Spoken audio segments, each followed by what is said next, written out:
So, hello and welcome, true believers, to this week's edition of Frivolous Gravitas. I am Chris Driver, and with me today, as per usual, is my highly qualified co-host, Mr. Jordan Roy. I am certified in many things. Today we'll wander through some of the thickets of certifications, their role, uses in modern-day labor economies, and the misuses or misguided interpretations of them. Meanings, ergo, flawed appropriations or extrapolations of what a credential means, and in practical terms, how it's useful in making decisions. So with that, I will let Jordan Roy take the reins. So this comes a lot of this episode's probably going to be referencing a lot of our educational critique episodes, such as Marks Are Not for Students, which is episode 3 or 4. It was a while ago. And what we were critiquing in that episode was essentially that you're getting something and you're so worried about your marks, and you're not worried about what you're learning, because the marks don't perfectly reflect the skills you're learning. The skills to fix a car are the things that you want, not the marks that show or say that you fix the car. And so the problem is essentially that the certification is, hopefully we're thinking, supposed to reflect the fact that, you have these marks, which reflects the fact that you learned the thing. So it's this kind of roundabout, everyone's holding hands. These abstract notions are holding hands with each other, hoping that the person we're holding hands with is actually what we're thinking it is, which was a terrible roundabout metaphor for saying a certification is essentially a piece of authority that you have and can employ in situations such as getting a job, in conversation, to say, oh, well, I've got this piece of paper that shows that I'm this or that. And to some extent they are useful, because they're basically a shorthand for saying I'm an engineer, or I can fix trains, or I'm really good at web development. I've got a certification in web development. But what happens, the reality of that is that don't hire me for that ever. It will be a waste of money, because I don't remember anything about web development. I don't remember anything about design. Everything I know is out of date. I wasn't really paying attention in class, and I did just enough to get my certificate and my diploma for high school and the tech school that I went to. But I'm certified as a web development person. And that doesn't mean anything. I don't even put it on my resume. And so this authority that I can claim doesn't really have anything to back it up, because authority needs to be backed up by skills. It's just kind of like political authority needs to be backed up by guns. Do this. That web design is a really good example, actually, because that's something like artistic that you're getting certified as a level of competency. So it's something that you could probably still do. Like, you can absolutely do it, but being able to write markup language and making a web page look nice are completely different things, right? Mm-hmm. And like I could do like the drawing of this of the map or something, and I can make the database. Don't hire me. And but everything I knew is completely out of date. Everything I knew was half-assed. I can't remember any Java. Sorry, guys. I had to relearn HTML when I was teaching a computer class, and I had to relearn a couple other things when I was doing my thesis, because it was heavy in computers. And I really should have taken the network course, but I did meet Chris, so that was pretty cool. Oh, totally. So I did get something out of it, but that's not a certification. That's no authority I can bring to a table. And after I graduated with that certificate, I worked a lot of really, really bad jobs. But they toughened me up and hardened me, and I learned a lot from doing a lot of weird labor jobs. And I don't know if I'd trade it, but I think I spent too much time there. But I think that stuff's really important though too, though, because like, I mean, this will just show my bias. I think that certifications are meant to show a bare minimum competency, not a maximum. good point. And the way they're being treated a lot of the times is that their certificate is proof of a maximum level of competency. Do you know what I mean? So like, there are bad doctors out there and there are good doctors, both with the same med school education and degree. Mhm. But like, if one person's really, really good at research and the other person's really, really good at dealing with patients and thinking on the fly, I mean, they could both be excellent doctors, but in completely separate ways, despite having the same qualification. Right. And this is the authority problem. I have people expect one thing and are getting another. So I can bring that to a conversation. Say I have a bachelor's in history. So I have the minimum requirements to start doing history. And this is what it actually is, just like you said. Now, the other problem is what happens when you get something like people, I guess laymen in any field. We're all laymen in some field. We'll look at another field and go, oh, you're an engineer. You must be able to design anything. Oh, you must be able to do this and this and this. It's like, well, no. Once you get out of school, you can start. And that's when you actually start applying and learning. So one of my degrees is a master's degree. And this is a weird thing where I had to, and they don't even teach it like this anymore, because I had to display mastery over my field in a specific topic in my field. So that's why you do a thesis. And that's why when you take out the thesis component and, well, we need to make it easier on the students. No, make it harder, make them do a thesis. And you know what? Also give them those tests, because they need to display mastery to get a master's degree. And then you get a doctorate, which doesn't come from, oh, you're a doctor, you're a physician. No, that's from the word, it's from an older Latin word, doctore, which means teacher.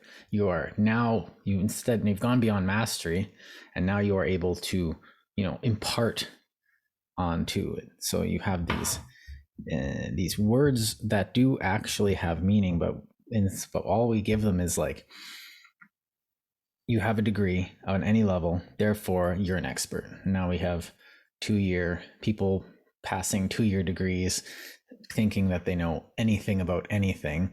And okay, that sounded really pompous. Let me try and reword that for you. So like, Yeah.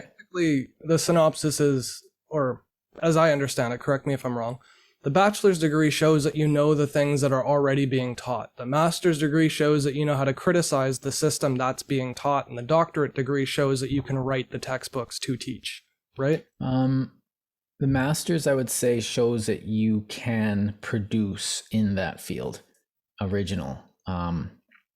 So if you're a physician, I don't know how. Okay, let's get away from doctors. No, and just stuff. do I don't your know like. stick in my field. Yeah. In archives and history, you should be able to come up with a original piece of work for your master's. The bachelor's is, you should be able to critique and be able to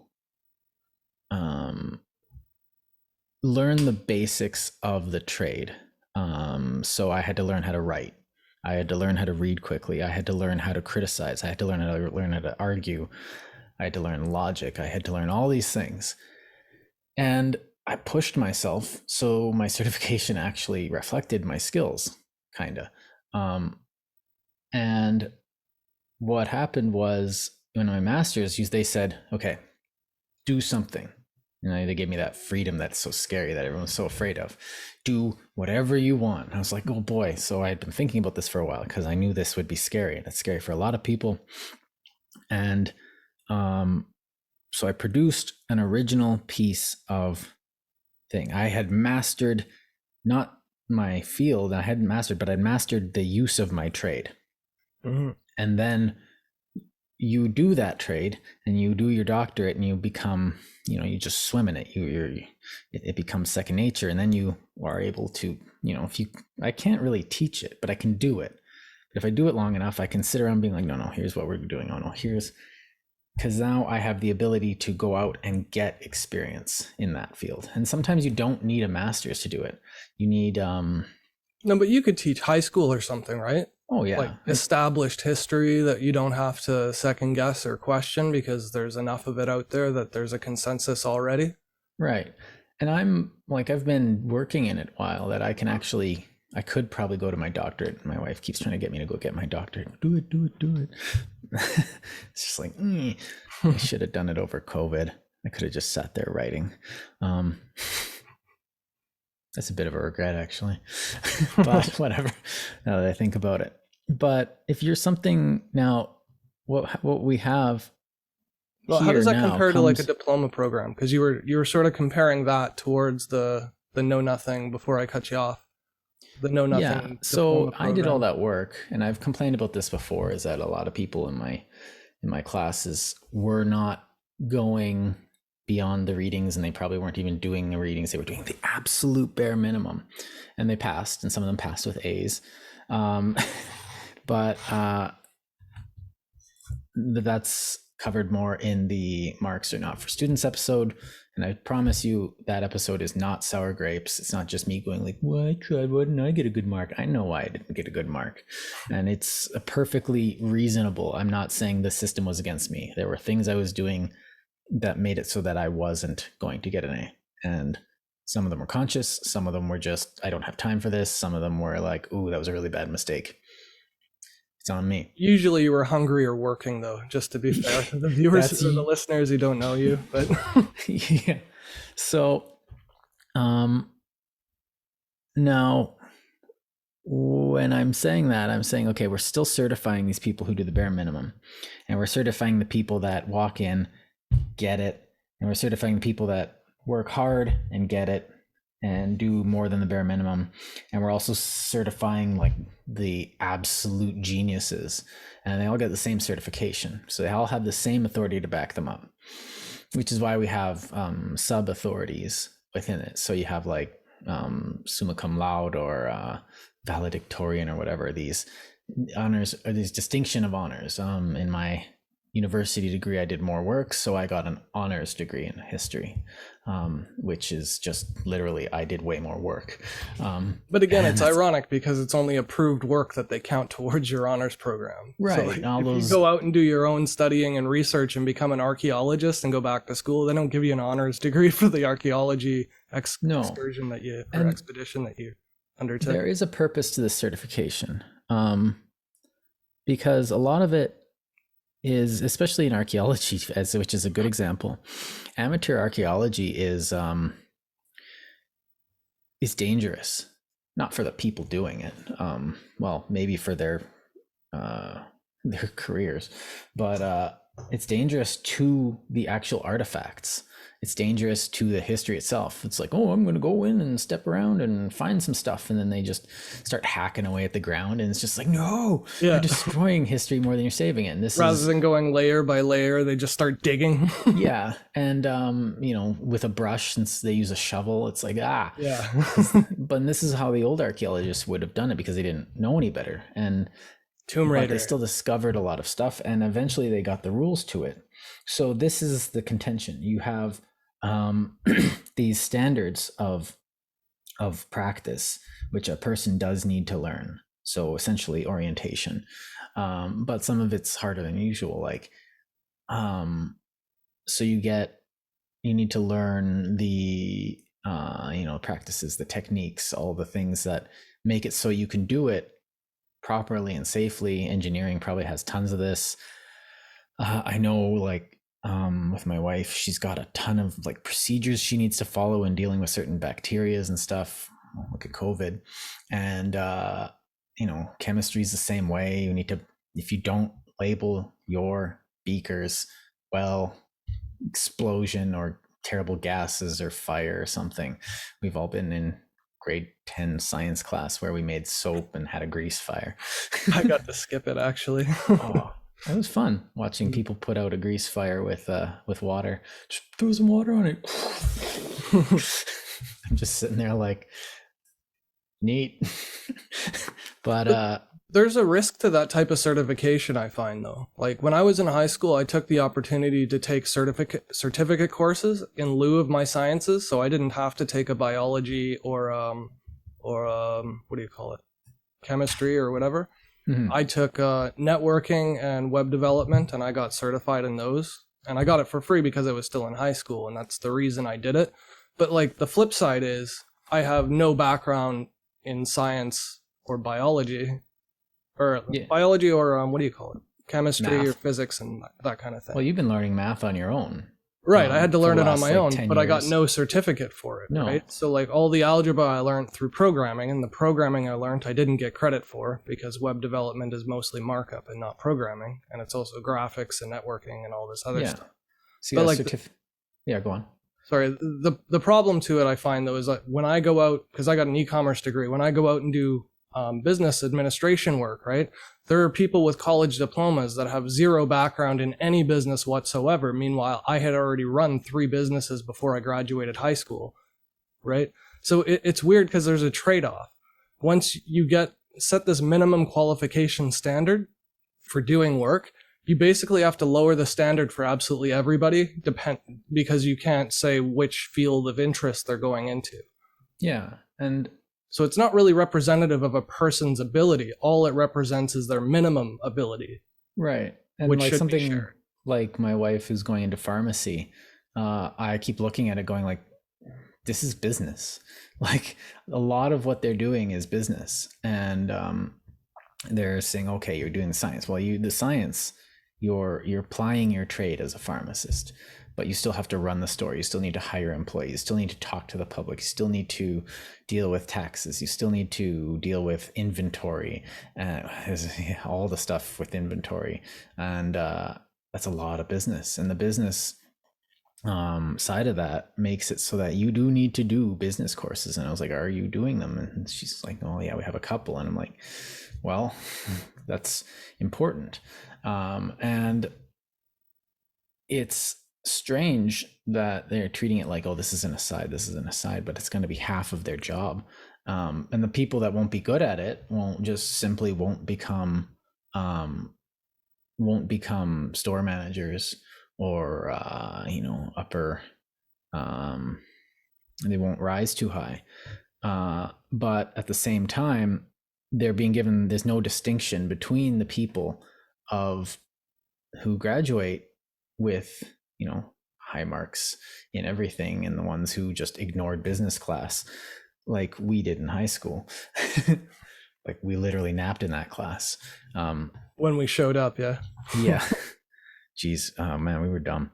And so let's get sushi today. Oh, I don't want to go back to class. just fat on sushi. Yeah. Spending all our money.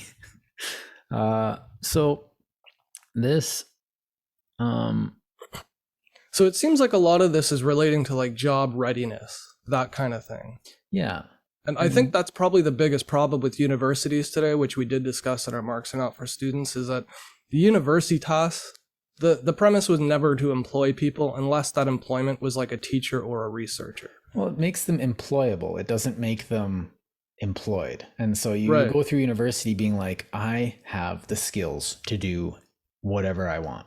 But they drill that now. They're just like, if you want to get a good job, take these classes and do these courses or sign up for these programs and volunteer here. It's all about jobs now for people in university. And I think that's better suited to a diploma program. Because a diploma program is like intensive all day. It's shorter, like it's not a 5-year program, it's a 2-year program. Or a 3 or 4 year program. It's a 1 or 2 year program for a diploma. I think those are better suited to a general job because you're sort of immersed in everything related to the field of work that you want to do. Whereas with university, you're taking like matrices and stuff so that you can learn some chemistry, so that you can learn some biology and become a vet clinician. Do you know what I mean? Yeah. In the universities, like a lot of the fields are extremely complex, especially like chemistry, the sciences. Some of them are very, very, very specialized. And you do need to take some stuff on that, but like there's no reason why you should be going to Like, why is agriculture, unless you're becoming a botanist, a university degree? Now, the University of like Manitoba and Saskatoon and Saskatchewan and Regina and all that, they're pretty much agricultural universities. They have big fields of wheat outside the university where the students work on. And Monsanto preys on all the talent. Yeah. But why do they need to go to, like, that seems like it would be a good college degree, because you're doing, and you're not going to be hired as it. You go, because you're taking over the family farm, and you go back, and then you have all the stuff you need to know about farming and stuff like that. And it's like analyzing grain samples and testing the quality of the wheat and the chaff. And like a friend of mine actually does that. He works in a lab where he assesses the quality of crops, because that's how the government does subsidies for farming, and they set prices so that they make sure that they're stable and affordable. And to do that, they have to basically make sure that you're weighing them, first of all, with the same moisture content, and you have to check for pesticides and chemicals and residues and all this other stuff. But it's all job specific. Like, that's stuff that you could teach in a diploma program that doesn't really require universities. Yeah, I think part of the problem is our conception with the university isn't what it happens in reality. Like, a lot of times we say, okay, that's like, go to Red River College for that. Like, duh. And Red River College does have a good program, because I've worked as a security guard there, and I witnessed a lot of the students working their butts off. They did not give them free time. Maybe, okay, a plug, Red River, send me some money. What it seemed like to me is, okay, these guys are looking for a practical job. They're not looking for some hoity-toity thing, but for some reason, we've got it through our society's head that they need to they need to do that, but they also need to become some highfalutin intellectual, which we don't need, which is exactly what I've become. But irony. And we made it accessible to the broader population, where, just like we've been saying, universities where you go to become employable, not employed. And that means you go and you become a more capable individual, well-rounded, so you can go up to journalism, you can go up to a paper and say, I can write for you. You can go into you can start a business if you want, because the thought process, not the exact thing you need to do. And I think this is where the universities are failing, is because we're by bringing in all these people and trying to hit every target at once. You make it so that everyone's expecting not to be versatile. I can just apply myself to any problem and I'll know how to get through a problem, because I learned how to problem solve, I learned how to think, I learned how to write, I learned how to research, I learned how to do all these things, and I can apply that to almost every job. I can learn the things I need to learn when I need to learn them. The thing I need to do, and that's what university gave me, but the thing I need to do is actually start. Oh, you don't even know what you need to do. No, I don't. But when I get to a problem, I will solve it, because that's what I learned how to do. Nowadays, everyone's being said, oh, you're going to go into this. And they're being told, when you encounter this situation, do this. When you encounter this situation, do this. So we're doing the opposite. We're not teaching them how to think. We're not teaching them how to problem solve. We're teaching them, these are the answers to all the problems you're going to face in all of your career. And then when they get to an actual problem, they get PTSD. Yeah. And implicit to that, they're basically being taught that there's always going to be a superior authority that they can just ask to or run to. You know what I mean? Rather than being the superior authority on it. Like, they have this assumption, and this is just anecdotally from the classes I've been in, but the discussions are so elementary that come from the auditorium. Just astounding. The students would basically ask questions that aren't open-ended almost always. They would say, is this right or not? And to me, that's just like an affront to all scholarship, because scholarship should be a way of having intellectuals very meticulously criticize the material that's being undertaken. You know what I mean? Religion is better. Yeah. It's like we're learning about them. Like, yeah, we're objective here. Like, like the breadth and depth of expertise is what you're looking for through a university. It's not like it's not to say you can't come out of university and get a job and put your skills to use. But the point of the university should be the education. And then after you've got that breadth of knowledge, you can go out and say, how can I apply this? However I choose. Well, and what's wrong with it out? It shouldn't be a jobs training thing, though, in class where they're telling you, oh, you don't need to remember this because you don't need that for most jobs, which they do in university. See, if it was affordable, I'd say go get a business degree, well, maybe, or go get a degree in humanities, and then go get your, engineering. Now, engineering is very complex, which is why it's stuck in the university. But because you need to have access to all those math teachers and architects and stuff like that. And so they all kind of sit there. That's why it sits there. But if you're doing like, okay, I want to, I don't know, sell furniture. So you go get a degree in humanities or something, and a bit of philosophy, some whatever stuff that's interested. And then you go up to Red River College and be like, carpentry, please, the 4-year program, I'll take one of those. And then you actually learn the practice. Like, I don't see, and I keep thinking about like, how am I going to raise my kids? It's like high school, get them a trade. So they have a trade when they leave high school, which is what we thought we were doing. And I'm thinking like in terms of skills, I can put pipes together while I go through university. And the university will teach them how to think. So if they actually hate it, they can go do something else. Or if they actually like it, they can excel in that thing because they'll know, what do I need to do to be better than this? Just like you do when you're sitting down and have to write a paper. Why does this paper suck? I know it sucks, but I don't know why. And you have to sit there and think about it. And why apprenticeship certifications are so productive. Like, they're so useful to have levels of apprenticeships all the way up to journeyman. And then they have like set pay scales too. If we taught all kids a trade so that they're productive, not just productive in the sense of making money, but actually highly productive in their skilled labor. Can I go on an aside with that? Because that's sure. You bring up an interesting point that I had in my head about 10 minutes ago or so.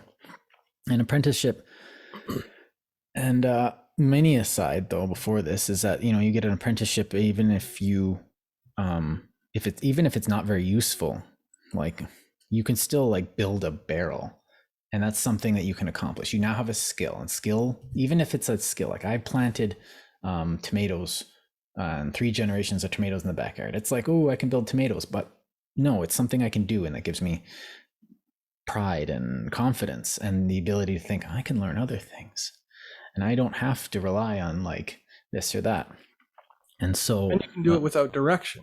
You know which piece of wood to pick up, how to cut it, and you can draw designs yourself. Like, you have control over your productivity too when you're working on your own.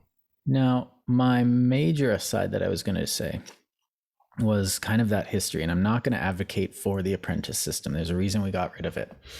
It's somewhat inefficient, although we can borrow from it. Now, before we had, I guess, centralized factories, we had the apprentice system where you wouldn't be hired. You would just, at the age of 7 to 10, you'd go up to somebody and say, I want a job, or not I want a job, I want to be a blacksmith, or I want to be a farrier, I want to be a cobbler, or I want to be a barrel fitter, or I want to be whatever. And so you work for like 7 years, and you're just kind of do grunt work until your early teens, and you're an apprentice. And so you're pretty much just a coffee gopher in the old world before they had coffee. Well, they had coffee, actually. Not much of it, though. And what happened was eventually the thing would be you'd be watching, and you'd be expected to watch, and you'd be expected. So you're like holding up. So it's just like, hold that lever, and that's your job. So you hold the lever, but you're expected to watch and see what's going on. And then you become a journeyman. And a journeyman's job is to start learning so they've been watching, so they know what's going on, but now they've got the hands big enough to do it. And so they have to, they actually start doing the trade. They start doing simple things, and they get more and more complex. and you're expected to be working on a masterwork. So this is something that shows your skills off. So if you basket weave, then you weave the best darn basket that you've ever weaved, and then you apply it, and eventually you get good enough where you can apply to the guild. And this is the problem with the system, and the guild will gatekeep, but if they like it and they see that there's room enough in the market for another like shoe repair person or shoemaker, then they'll let you become a master, and then you can make and own and open your own business and take on apprentices and journeymen as a master. The problem is that this doesn't really allow for innovation. Well, it allows for innovation, but the guild kind of cuts that off at the head, because the guild says, nope, we don't need any more masters. Nope, I don't like your family or something. And it's very petty. But what is happening is that the good thing about what's happening in that system is that you are applying pretty much your entire life to one task. So you're not going like, oh, I don't know what I want to be. Oh, you're still a kid. And I guess I'm not advocating for child labor, but I am advocating for child exploration of trades, not just being like, oh, you're all going to become little scholars and activists. It's like, no. Yeah, we have enough of those, thank you. Way too many of those. Well, none of them are highly skilled. That's the problem. Well, yeah. Maybe it would be different. Well, it's like those who can't do teach, but maybe we should change it. Those who can't do go into activism. But so one of the things I have issue with, or with what you said there, is that we don't like that it was a thing of the past. But apprenticeships, the actual institution was a thing of the past. But the thing is, and I was trying to get at before I took a sip of tea, was that you actually were expected to show your mastery of your trade, and instead of being like, okay, you've got a certificate, and so if you're a painter, you paint a painting, and you can just say, no, there's no certificate, there's no certification, here's my masterwork, and everyone looks at it and be like, yeah, you know your stuff. It's like, yeah, I'm going to hire you, and you show that masterwork, and that becomes your piece of authority, is actual physical show. For an architect, it would be a building. For a painter, it'd be a painting. For a sculptor, it'd be a sculpture. For a shoemaker or bell maker, it'd be like their respective products that they make, and you'd have this on display. Now, this is the institution, like the hard institution, is a thing of the past, but apprenticeship still happens, and it's not really though. We just task different people with the apprenticeship programs. Like there's to get your certifications in an apprenticeship, the way I understand it is that there's a certain number of hours that you have to do like on the job, which is like the watching and being the coffee gopher. But you also have to do a set number of hours in class to upgrade and then take an exam in order to get your next level of certification for it. Yeah, my brother-in-law had his just finished his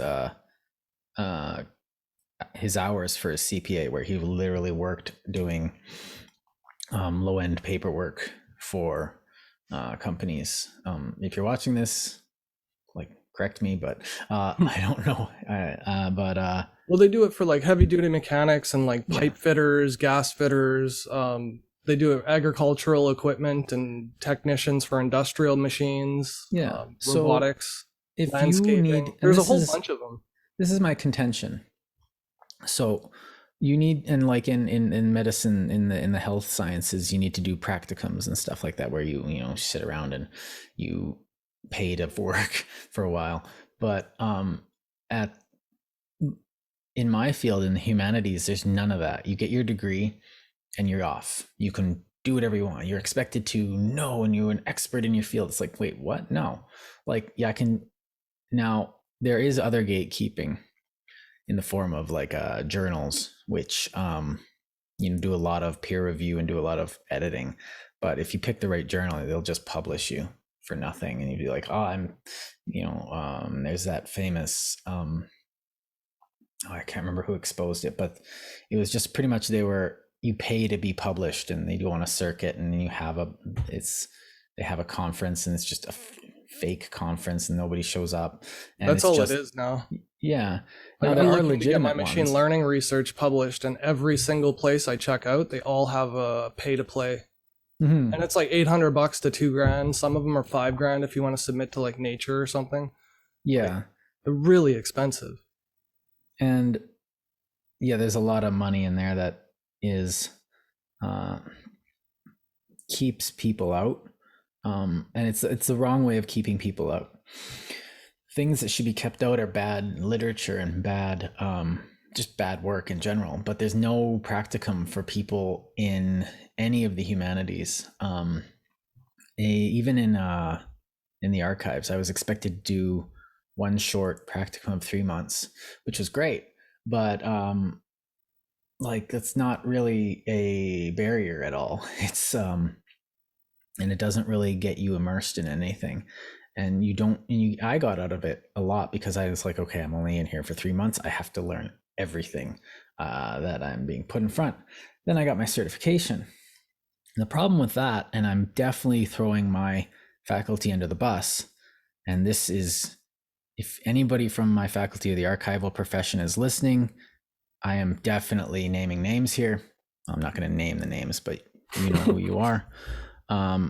The archival, when I applied to it, I was told I needed a honors degree, and I went and took another year and a half of school essentially to upgrade my degree. So I did more work, and I'm glad I did because I got a lot better at writing and doing what I was doing. I had just started figuring it out, and that extra 2 years really solidified my skills. So I'm kind of glad I did that.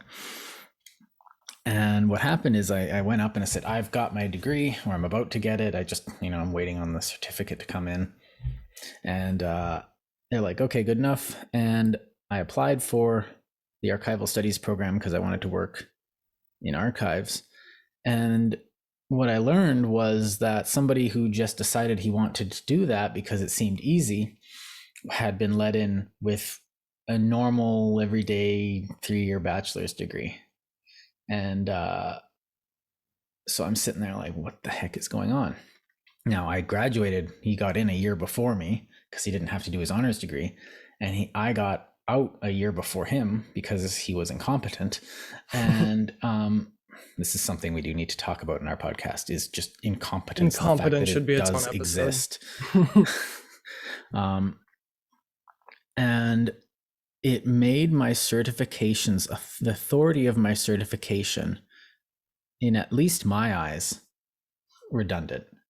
Completely. Cheaper, you mean, right? Yeah. And so like the standards that were set for me were different for others. And okay, we have different rights in Canada, depending on your race, language, and origin.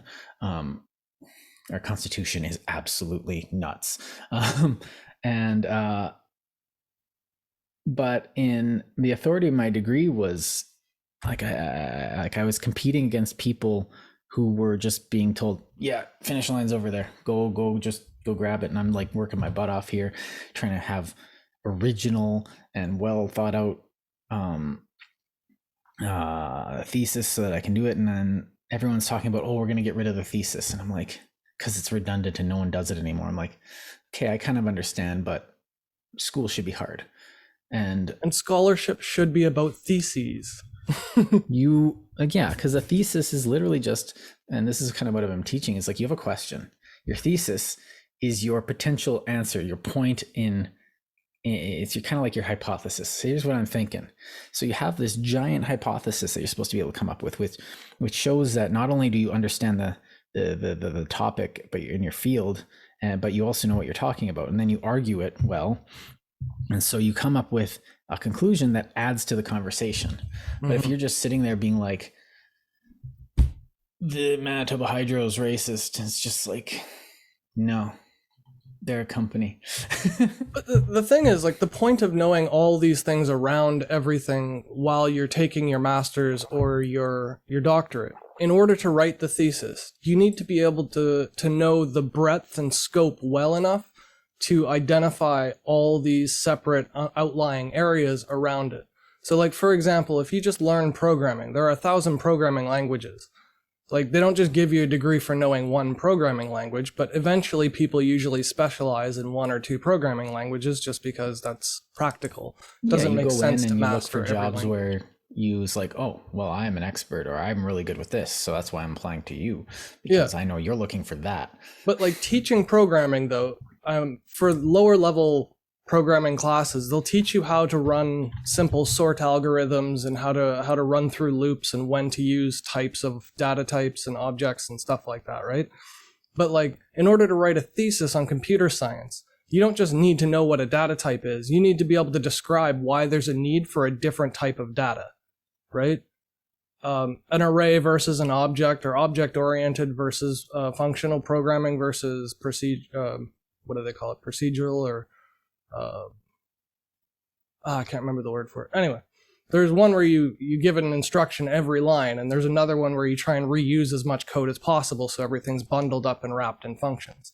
So there's declarative programming versus functional programming. But like, the point is, you can't write a thesis until after you know all the sorting algorithms and all the loop functions and a few different programming languages as examples and backgrounds. And that's what the thesis does really well. It forces you to know all those periphery arguments in order to establish a really good analysis of the subject that you're managing. You know what I mean? So without the thesis, you're basically giving people leave to just do nothing. So, yeah, and the thesis, sorry, let me start again. The thesis does, and like you just said, it presents a show that does it. But if you can show that, I'm sorry, the other thing that a thesis does, or a masterwork or something, is that it hones your skills. You're doing this massive project, and that teaches you something in itself, which is why we actually go to school for some things, because you learn that stupid meticulousness that forces you to check all your commas. You learn that fastidious discipline that it comes in, and you can learn that on your own. But it really helps when you have 30 other people you're competing with. And boy, when I lost those 30 people, spite is a huge motivator.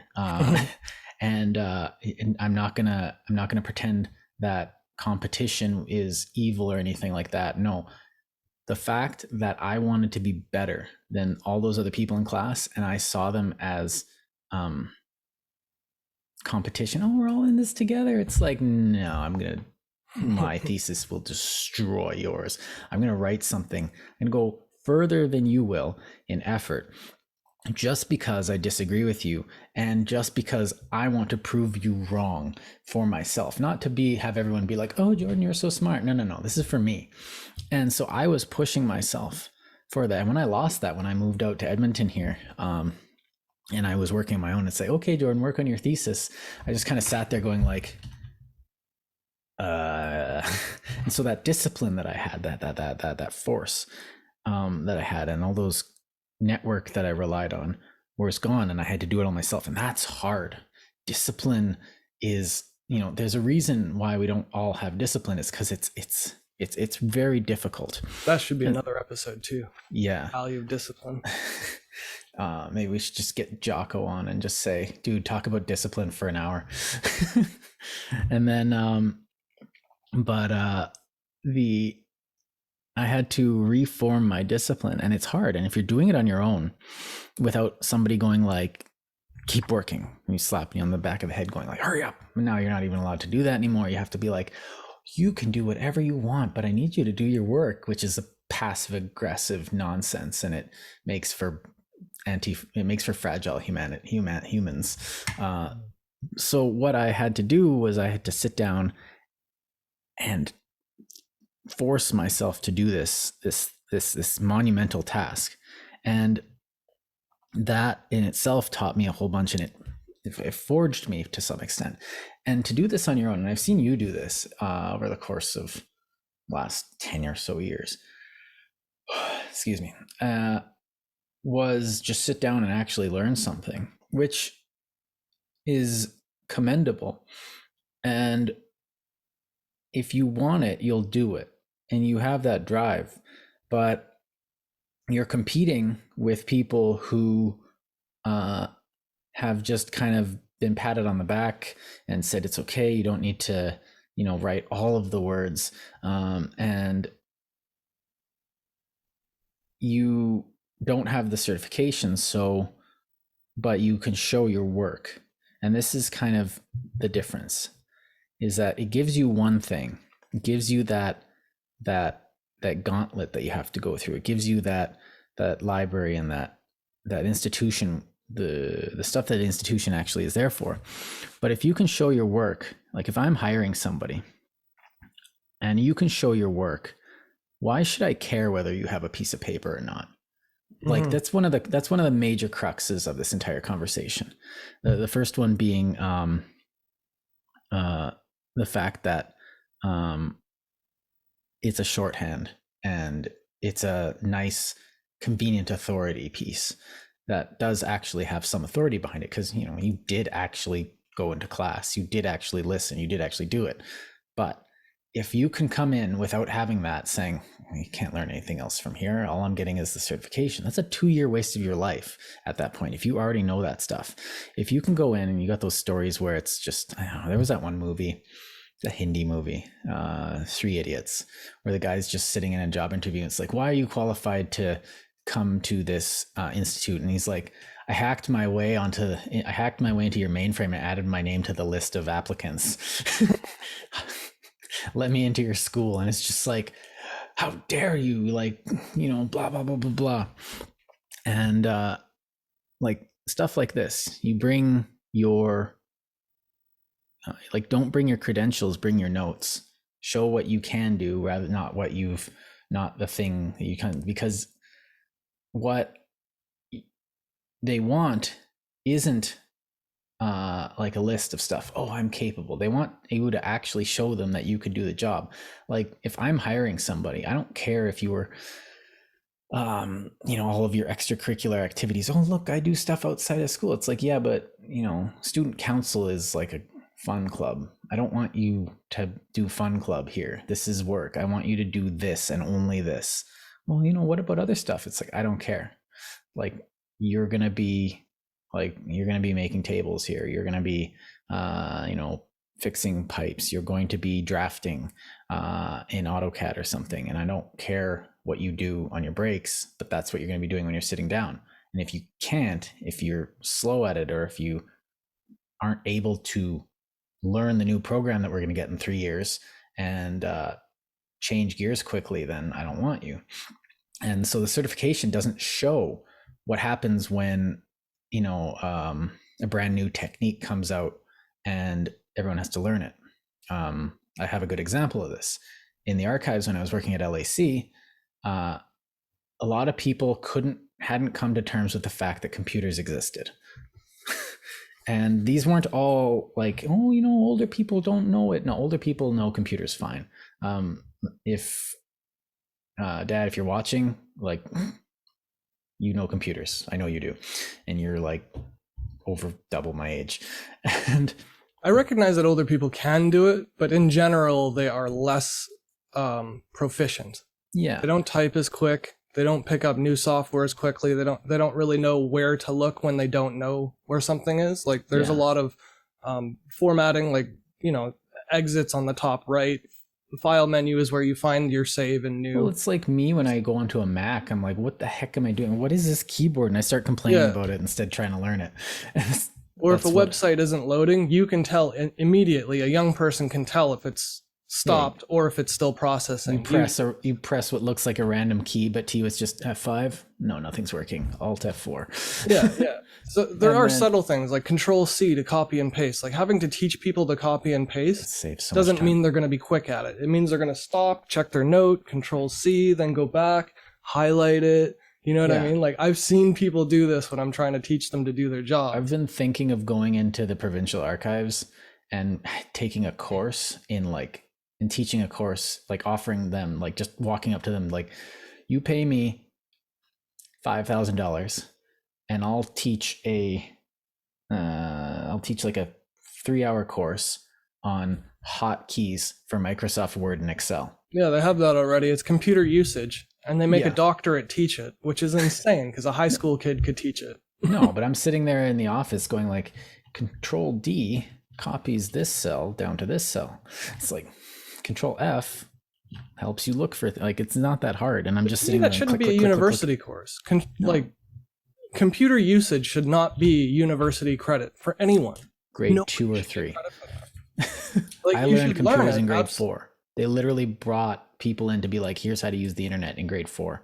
And we Yeah. were like, whoa. But for people who never had it, I think they should have the impetus to at home be able to do email and YouTube and figure that shit out. Like, I'm not saying it's easy. It takes time for everybody, but everybody has to learn it, Mhm. right? Like, I don't have a driver's license, so I'm not going to be applying for jobs as a courier. So like, There's another certificate. yeah, but I mean, everybody knows how to drive, just like I say, everybody knows Control C, Control V. But I mean, it takes time to get your license and it takes effort.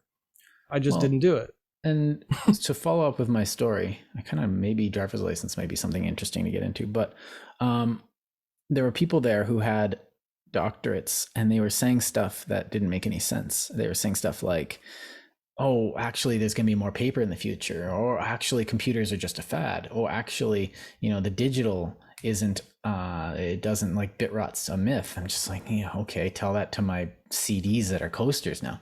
And stuff like this, like, well, we're going to have to focus more on more. And they're defending what they know, and they're not being versatile. They're not saying, okay, my field is changing, I need to change with it. Now, if you're 75 and it's changing slowly and you're like, okay, by the time it changes, I'll be dead. So I don't care. Valuable. That's valid, I mean. But if you're 25 and you're saying, oh no, we only need paper because you're some idiot romantic, well then guess what? You're going to be unemployed. And I don't feel bad for you.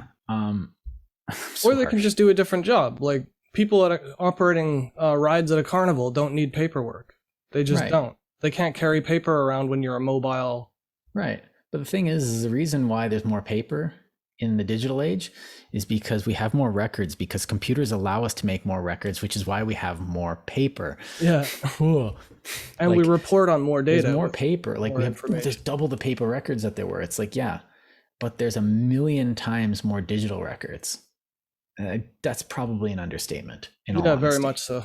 And like even from 10 years ago. And the fact that this isn't a problem, I keep thinking of my boss there going like in a meeting, he just like petabytes. We're getting petabytes. When Justin Trudeau leaves office, we will be getting his stuff and it will be petabytes, dozens of petabytes. And they gave us 14 terabytes of storage space. Order of magnitude short. Yeah.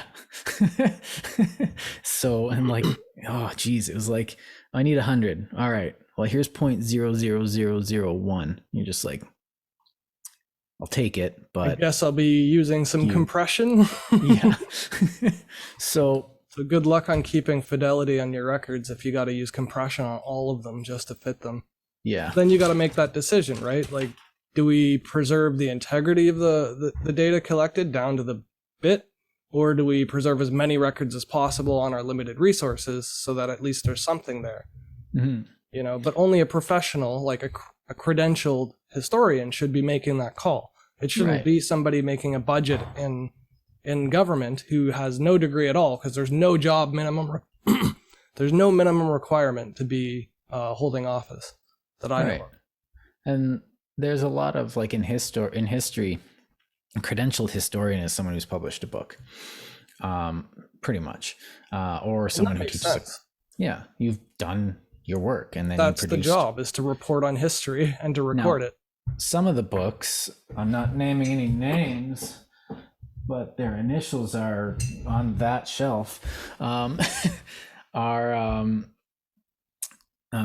not worth the paper that they're written on, and we still give them a degree. Now that's opinion at that point. I can complain about that, but that's another story.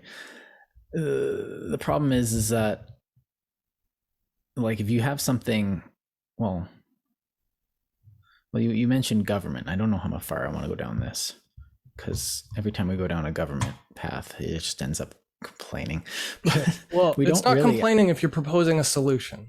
Pointing Yeah. out a problem and saying how it should be done better is very productive, in my opinion. right. But So before you do that, want- I wanted to pick, you weren't done your story yet of going back with you were talking about apprenticeships and colleges and universities and how it used to be that you had to show up and display some modicum of expertise before getting accredited. So, yeah. So the whole The reason thing, I want to go back is because you were talking about proof of work, proof of competence. right? So you had was the really masters producing masterworks, but the problem with this is that a lot of the reason it died wasn't because it was a bad system.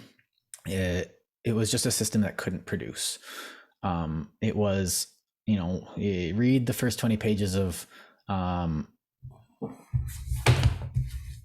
this and Adam Smith's Wealth of Nations, where the first 20 pages are the ones that are anybody's only ever read. The rest, everyone's like, oh, it's such a smart book because he's got the division of labor. And that's how it shows up in the first 20 pages, which is the only 20 pages that people ever read. Yeah, the rest of it was about magic and the invisible hand, like literally hand waving. I have it's not irrelevant. Well, it is in a market system that's completely not unbiased or irrational. Like Yeah, all but of if you're this gonna is throw them out, you can based on throw the out Keynes rationale. too. So anyway, different conversation. Yeah, different conversation. So the division of labor is a really good idea, and it's an obvious one.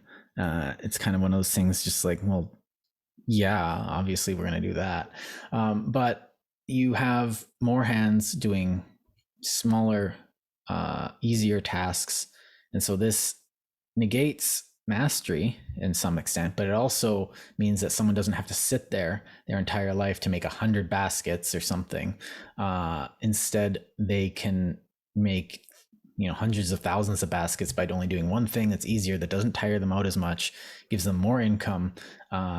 Although they do have to stand in a terrible factory all day for long hours. I think it promotes mastery, though. You're just mastering a smaller bit. Oh, yes, definitely. But you're still doing all the time and energy and focus on mastering that one process that you're part of. Mm-hmm. And I think that's what makes industrialization so efficient, is that you don't have to spend 5 years learning everything about the car. You could spend 2 months or 3 months learning about that wheel section that you put together. And then you're the best in the world at putting together that wheel section on that model of car. Yeah. And that's really productive. And every time a car drives by, you'll be like, I put that together. And that's something people do. I remember doing that. Every time I go to the Forks, I was like, I put those floors in. And it was I hated the job. Together. Yeah. I put those windows together. I think some of the windows at Mar-a-Lago are made by me. Now that's going to get me a lot of trouble, but whatever. Oh, I used to love that in BC, driving by all the properties I managed. I'd be like, haha, see how clean that, we got our pressure washing and gutters clean. Yeah. On top of the fire inspection. And that's something that's worth something. And that's actually, I'm going to write that down because I want to do an episode on that, which is pride in work, which we aren't doing because it's like, work sucks. We shouldn't have trades. And this is kind of goes back to that, where we're sending everyone to university to get a certification that they don't need so that they can work at Starbucks. And the thing about that is there's a few threads, and I didn't even know that this was a thing before when we started off, but now that I'm thinking about it, is that if you are working at Starbucks at the end of your degree, you shouldn't have gotten that degree. And unpopular opinion, you don't deserve the degree. Oh, I flatly disagree with that. Okay, well, that's okay. I'm being harsh for conversation. So before I get into that, I do have to finish.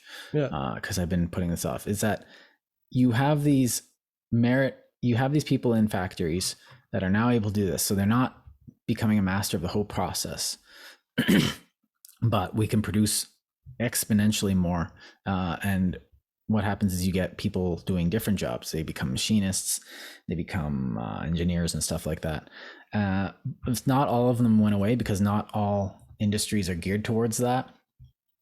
Tailors, for example, you can mass produce clothes, but there still be a tailoring sector. Mm-hmm. Same with locksmiths and cobblers and things like that. And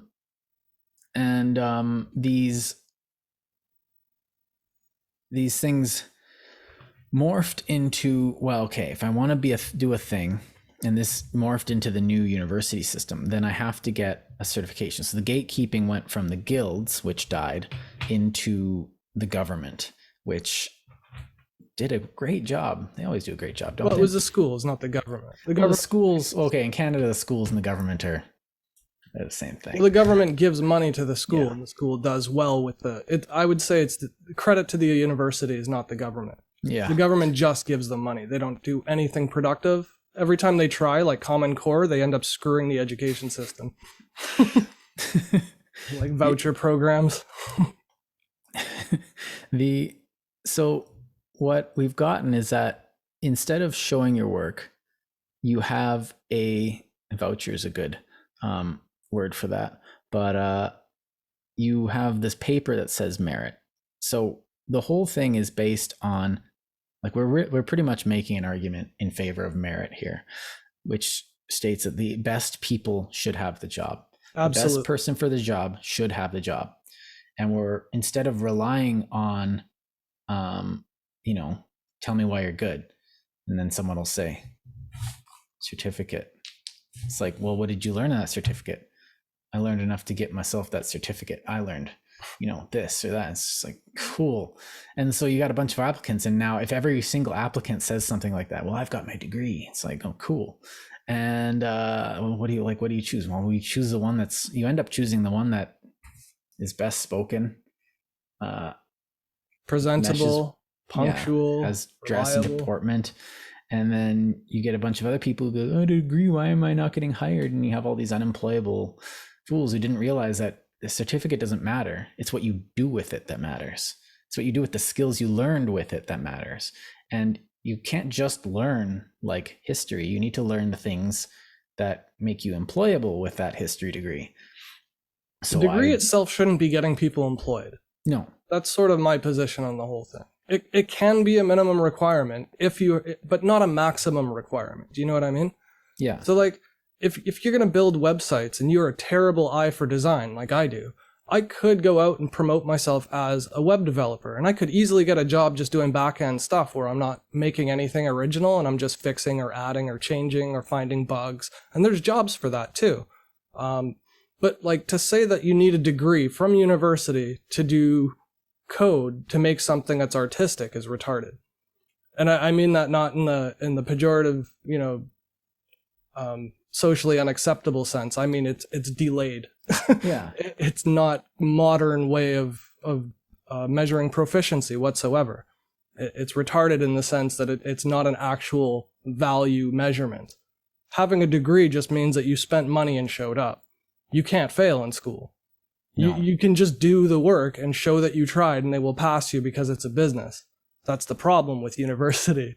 Participation awards. Yeah. Like most of the students that I met in my wife's program are going to get their participation awards, and then they complain. It's like, oh, it's so hard. It's so hard. It's like, dude, you have more money than I will ever have. Chill. And I was saying, like, let's just, I kind of don't want to say that because that's pretty much amounts to check your privilege. But people, but that's what it is. It's a pay system. If you have money, you can get a good job just by showing up at university and getting a degree. That doesn't benefit the country at all. You're intentionally exploiting the Peter principle. You're just making the least qualified person get the best job. Is that the Peter principle?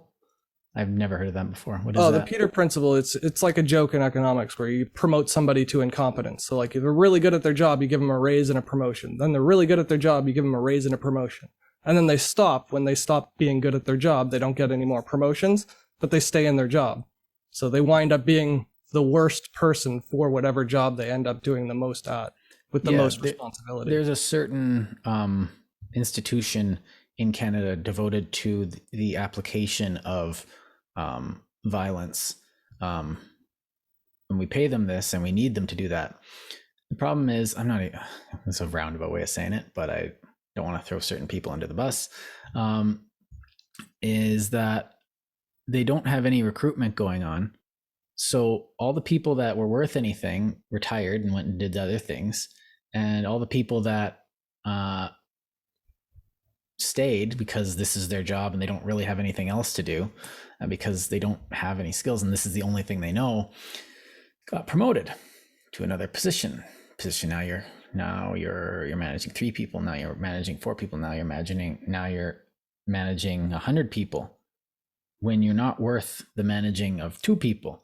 And so because they're the only ones left and they've been there long enough, they're in over their heads. They don't know what they're doing. And well, look at the news.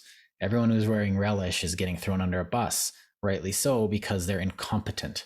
And seniority and tenure are a big problem. Well, and the problem isn't that the problem, like you see the head of defense right now keeps getting thrown under the bus. Well, the last one was kind of suspicious because he didn't do that. The last one definitely did. But you downgraded the institution so much that it's a joke. You didn't add any new blood into it. And so you're wondering why you get all these scandals coming up, because the incompetent people are bumbling around doing dumb stuff, and giving weed to people with high explosives. And then the people investigating them are stuck and they threw out the evidence because we're not getting new blood in. You need people to replace it. The problem here is merit. There is a lack of merit in that system because everyone's just sitting around keeping their job. You can't fire them. And because you can't fire them, because if you fire them, who are you going to replace them with? That 0 recruits that you just got? And this is the same problem in university. This is the same problem in a lot of sectors. But I think that's because they disqualify so many people. Like, they would have way more incumbent prospects if they didn't disqualify people who are qualified, like meritocracy. Well, it's the same thing. If you disqualify people who have the merit to do the job but don't have the certificate for it, then obviously you're not going to have good people left over if you start, churning through all of your potential applicants. Right. And it's always so, like, to me, that's such a heroic story. The guy who goes in, does something with flourish, and says, "Oh, well, do you look at this thing I did?" And everyone's blown away, going like, "Whoa, that's such a good great display of skill. What's your qualification?" It's just my qualification is that I'm a really good engineer, says the guy, and they go, "Well, that's not good enough. What school did you graduate from?" I didn't. I left because they were stupid, and I studied and I did this, and this is my work. Do you want me to do more work like this for you? And they're like, "Well, I don't know. Well, we need a certification." And the problem is that the boss should be running the show, but HR is running the show, and HR says, "I've got a spreadsheet and I need to fill in this little box that says, which university they went to." Yeah, engineering is a bit complicated though, because I keep bringing it up because in my head it's this complicated, useful thing. Yeah, I'd say engineering is a bad example in the sense that the education you get from a university is necessary to all engineers. Even if you're not doing ground leveling and geotechnical stuff. Okay. When you're building a bridge, if you're going to insure the work of the bridge builders, the insurance company has to insure them from failure, right? You're going to want a minimum level of competency across all areas of engineering. Well, okay. I have a better example from my own life. I'm teaching right now. I don't have a teaching degree, and I keep getting business. And you're a great teacher. I'm okay. I'm learning. I'm going through a gauntlet right now where I'm failing a bit, but it's making me a better teacher. So failing upwards. I do a couple bad classes and I'm like, what did I do wrong? And then I come back with more and better work. And so I know what I'm doing, and I'm learning on the job. There's another thing that we need to talk about. And I think that's crucial, because I got my best education came from work. When my employers just gave me the trial by fire and I could show them what I could do, I was writing procedures manuals and doing training seminars and whatever they would give me. Even in archives, when I learned more, I learned a lot from my classes because, I might as well, I'm paying for it. I'm going to get everything I want out of it, squeezing that stone for every drop of orange juice. But, that was a funny metaphor. Anyway, but I learned like the places I learned, the things I learned working at the museum and at the other archives, even before I was at the in the archival program, taught me so much, and they taught me those little minute skills. Hmm. And there was no practical, well, there was very little practical aspect to my degree. And like I've seen this in other degrees too with people I've talked to, like, oh, it's all theory, like theory means anything. No, theory needs to be applied. And when everything's theory, like in a gender studies degree, or any degree that ends in studies, my degree ends in studies, but you end up with like there's no practical aspect of it. So you get everyone talking postmodernly about, oh, we can't know anything, and I'm sitting there and like we actually may need to make decisions on records. So what I did, like, you learn on the job those skills you need to do, and you can't learn them in a classroom because you could just talk about it all day, but it's just like eventually it's just like, just give me the shovel and I'll figure out how to use it. Like, eventually you're going to learn that a square hole works better than a round one. And you will never forget that lesson when you when you try and put something and do work in that hole, because every circle a hole, you'll cover up your work. A square hole will have integrity. It's that simple. And that's something you learn on the job, and it's something you don't forget because you have that practical knowledge, which is like something you learn at an apprenticeship, which is something you're supposed to learn on a practicum. But it's easier to just teach in a classroom. And diploma programs teach like that. They have like case examples and projects in class that are like, imagine you're running this business that does this. And engineering does that too. They'll be like, imagine you're building this cable structure, and these are your constraints, and these are the materials you have. Like, what slump rate do you need for your cement? So there are certain things that can give you job related skills. So I'm not sort of blanket stating everything, but things like a philosophy degree, right? How many people have I met, like just at like Best Buy and stuff, that have philosophy degrees? And that's the type of degree that you should be in, like a corporate structure, designing the ethical and social responsibility protocols for the company. Or like talking to shareholders about like how to word their memorandos and stuff like that. But they're not. They're just getting lawyers to do all of that work. Mm-hmm. When you don't need a lawyer to do that. And then the people with philosophy degrees who are highly trained at managing words and interpretations and their functions in society, and like seriously analyzing how the business is affecting the world around it by operating.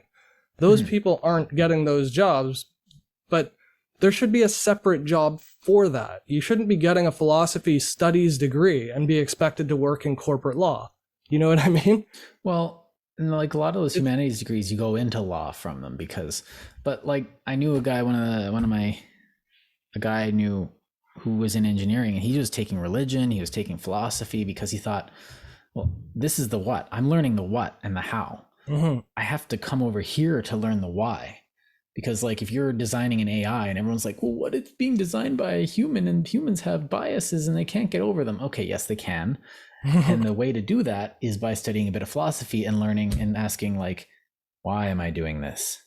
And then you end up with a better memorizing program. Who said what. That's the worst kind of studying philosophy. Now, I hate that about schools. I'm not saying you're saying that, but that's how they're teaching it. You get a philosophy degree by memorizing who said what, rather than learning how to philosophize.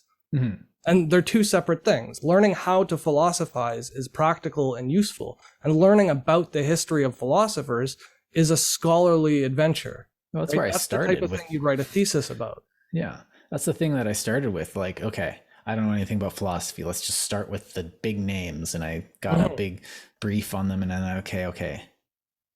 Now let's dive into some of the questions, because now I know where the story of it was. But now...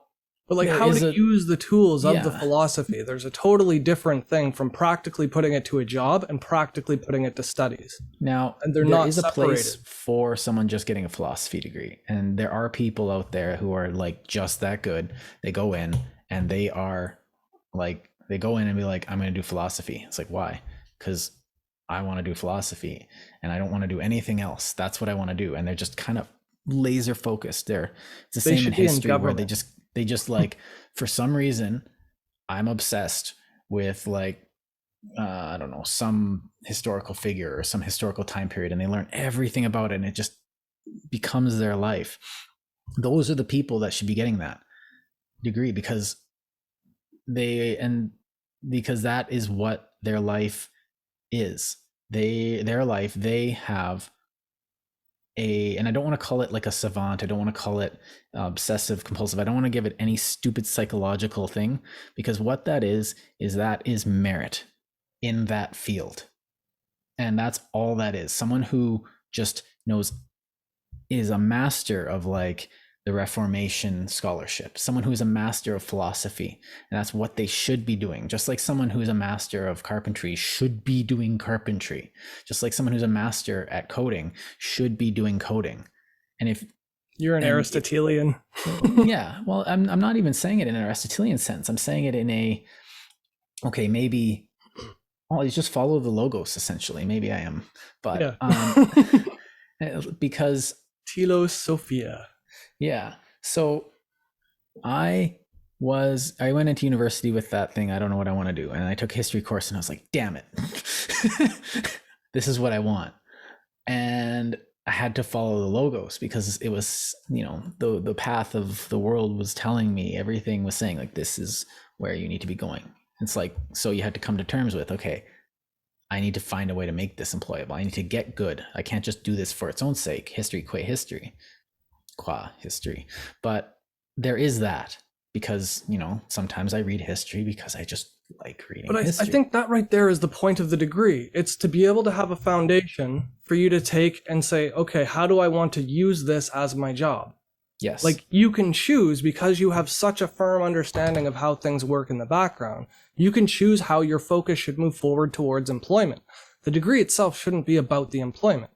It should be, okay, now you're competent enough to decide how you want to be employed. Mm-hmm. So like what I was saying with the philosophy degree would apply also to the history degree. Some people are fantastic teachers, and we absolutely, like, the world today is no better evidence or proof that we need better understanding of history. I've seen some teachers that blow me out of the water. Like, they just, like, I'm astounded at what they can do. I've seen other teachers who people tell me that they're good teachers, but it's just they are a walking PowerPoint presentation and that's it. And I'm like, oh, they're such great teachers. They're so good with the kids. It's like, then they should be at daycare. But like, some of them should be in government writing policy. Some of them are really good at extrapolating from the past and pushing it forward towards a productive good.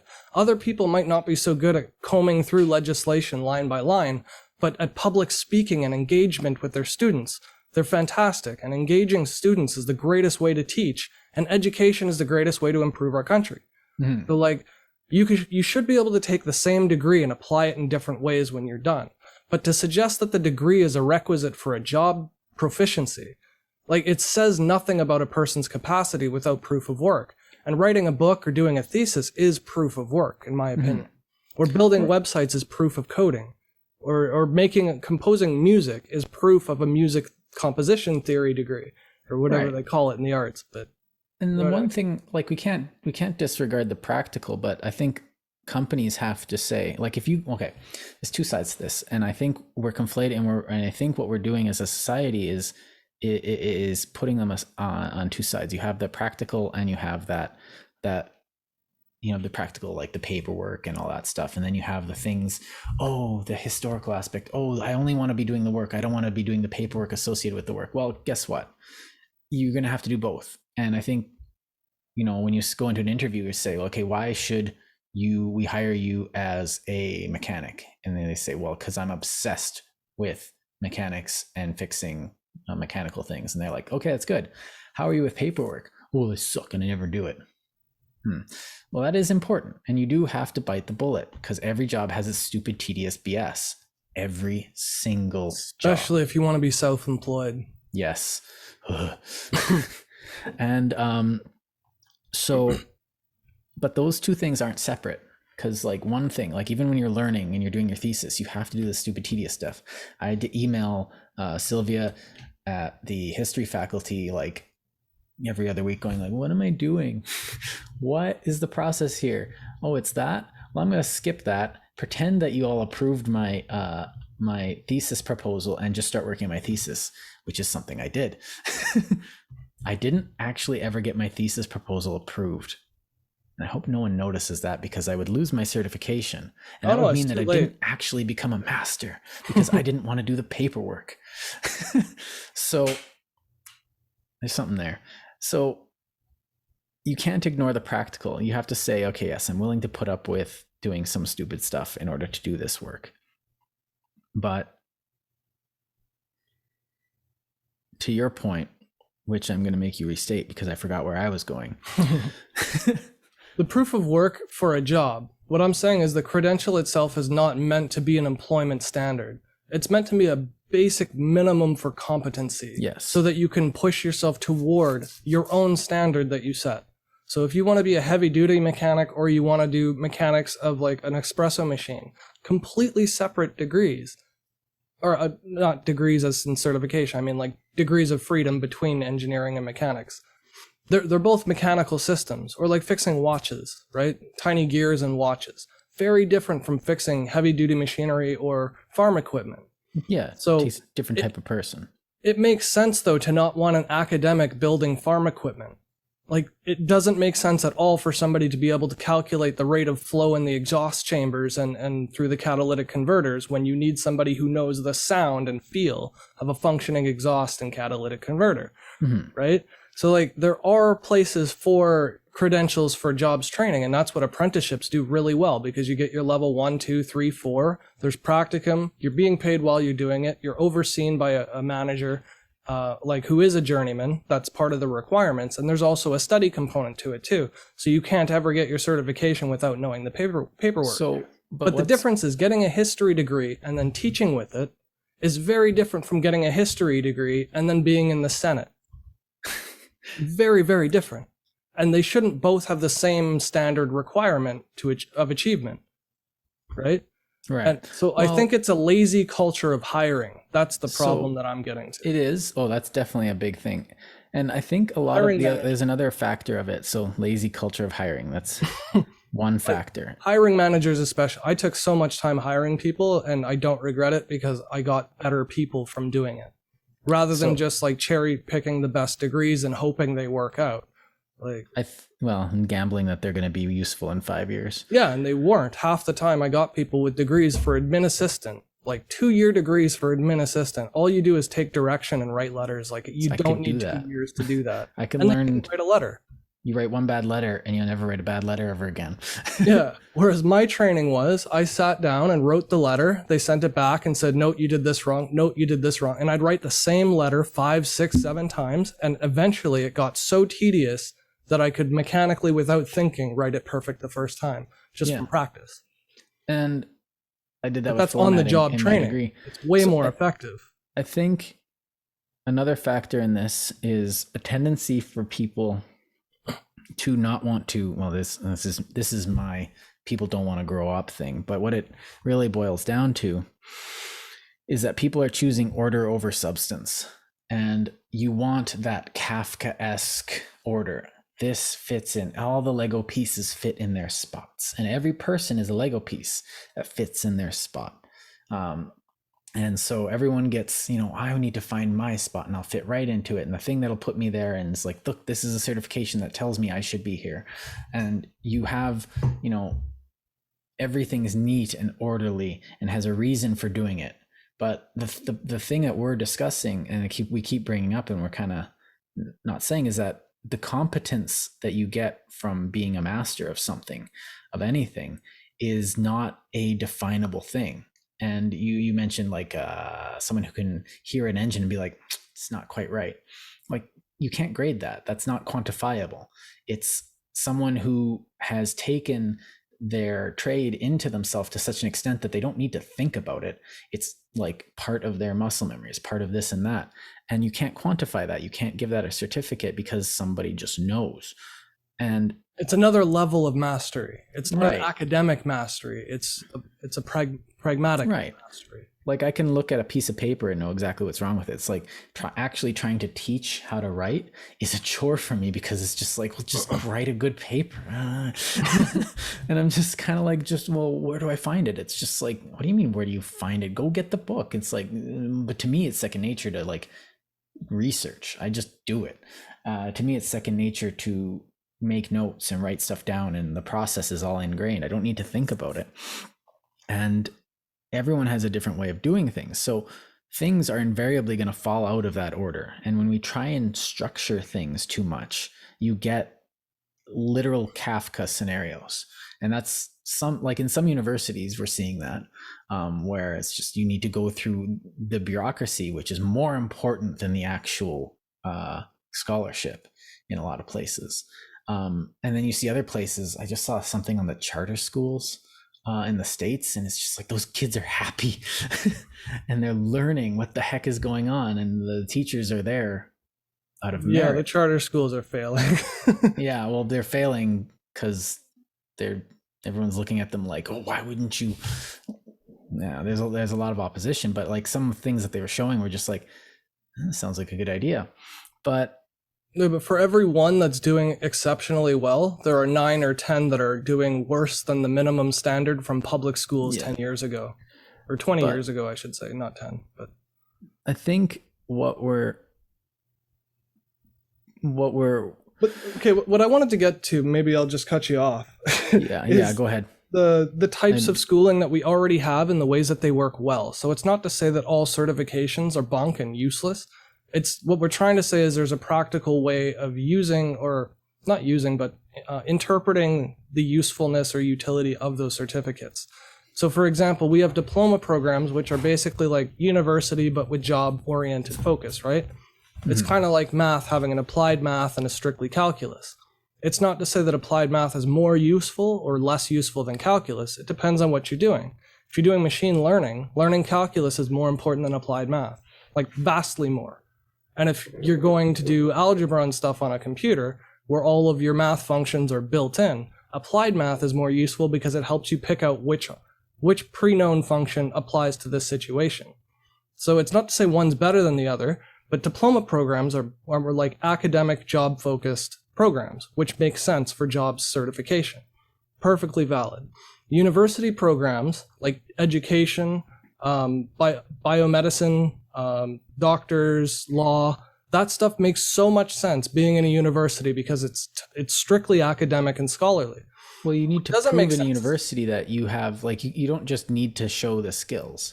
Because I could go get like a library or a records management degree. What I had to prove was that I could do that, what was expected of me in that previous degree.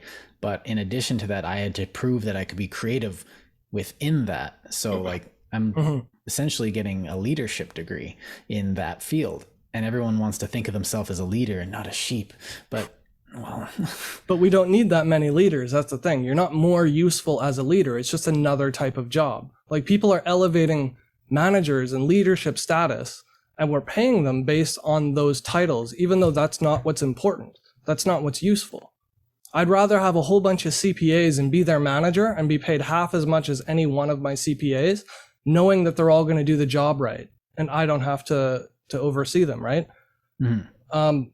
But like a really good example of this would be like French. I can get because I went to French immersion when I was young, so I can easily, without studying, get basic French grades.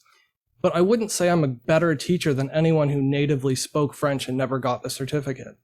No matter what grades I get teaching French, it's not my first language. I'm not going to be better at it than any French speaker. Like, not one. Well, and I know a bunch of French speakers who, when I was learning French, I'd be teaching them about like grammar, and they'd be like, what are you talking about? I'm like, no, this is how the grammar works. And they're like, okay, I didn't know that, but whatever. And to me, part of it is just like, you can know it, but that doesn't mean you can teach it. And that's where a teaching degree is useful. Yeah. And so you need to learn that aspect of it. So the other thing was certifications. So like, I think diploma programs are great, but they should be for specific jobs. University degrees are great, but they should be for like scholarly or academic jobs, if you're going to get a job out of it, or you create your own job, become an author, write textbooks, do your own research. There are 1,000 things you can do that are academic, that you create for yourself in a leadership position, that are self-directed. But certificates are especially terrible for this. You can get a certificate to teach English over a weekend. And like, I'm a certified English teacher right out of high school. I wanted to go to Japan and stuff and teach English. I remember that. And I learned a lot in those courses, but I mean, I have to admit it was a 5-day course.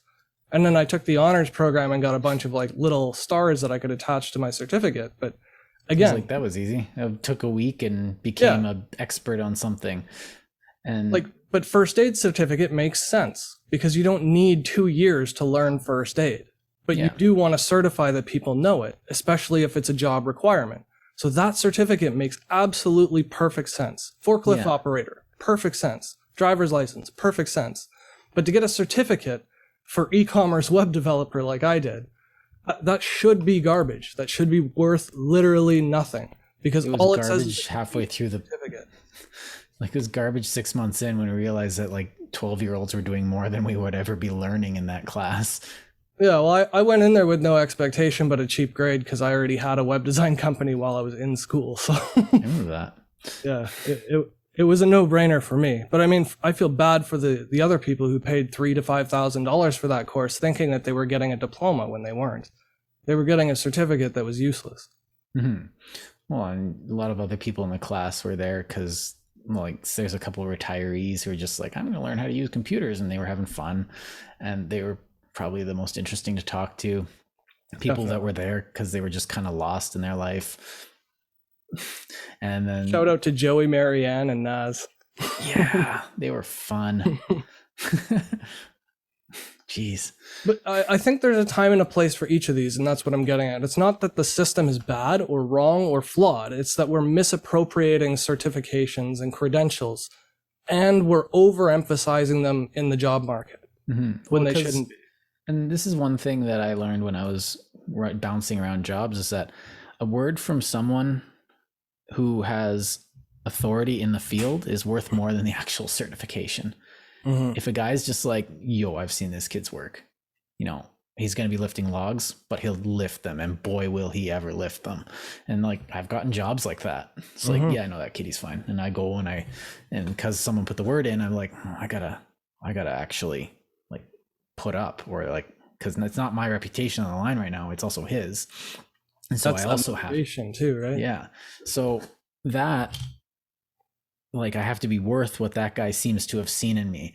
And that's something, because you go to university also, and this is kind of the thing that they don't teach, and there's no class for this, is you go to build a network. I know all these people. And that's one thing I was doing. It was just, I was going every meeting where I could put my face in. I was going every lecture that was, you know, on the side, I was going. I was putting my face in everywhere, and everyone knew me, and it made it a lot easier to work through the bureaucracy, because I could just go in and be like, hey, I need that form. Do you know what form that is? And they'd be like, yeah, this one. And they would know me because they would know what I'm all about, and they'd know my circumstances because I was there. And that's literally it. And so they know, it's like, oh, is Jordan, you know, worth his salt? It's like, yeah, he's kind of airheaded, but, you know, he's a smart kid, I guess. It's like, and so that is worth just as much as the degree itself. Because if you leave your degree not having talked to anybody, and the teachers kind of remember you, like, it's good, you've got your certification, but you only have your certification, and that's it. You don't have any connections. You might not have any friends. You are reliant on just your word. And so I think that's, but there is, like, you know, the inherent abuse of that with nepotism and stuff. Yeah. And that's a huge risk, I think. Yeah. But there's always stupid, like, that nepotism is just the stupid aspect of that competence. But again, authority. We're human. We're always going to make bad decisions. And that's sort of why I object to Adam Smith, is because he assumes rational behavior amongst all humans when we know that's physically impossible for any one of them to do it. I would disagree. I think he assumes irrational behavior, but I think he assumes that, okay, let me put it this way, period. And let's not talk about Adam Smith for the rest of this thing. He's worth reading. You might totally not agree with it. Yeah. Agree. And read the whole thing. And then you can brag about having read the whole thing. Same like Kant. Yeah. Go through the whole critique of human understanding. Don't just read pages and bits and pieces. I remember reading part of it and being like, so he's a secularist. And my teacher was like, oh, I didn't assign enough. Because nowhere in the assigned readings did he talk about God. And so I assumed like, so he's secular, right? He's just a humanist. And he's like, well, yes, but no, he's very Christian. He was French to the core. Yeah. So do we want to pause for a break? Yeah, I would like to. And then maybe we'll pick up from after the break, and maybe we'll talk about like how things might work better structures or systems or guidelines, and probably some more pet peeves as we go along the way. So come back for part 2 of Frivolous Gravitas. See you guys.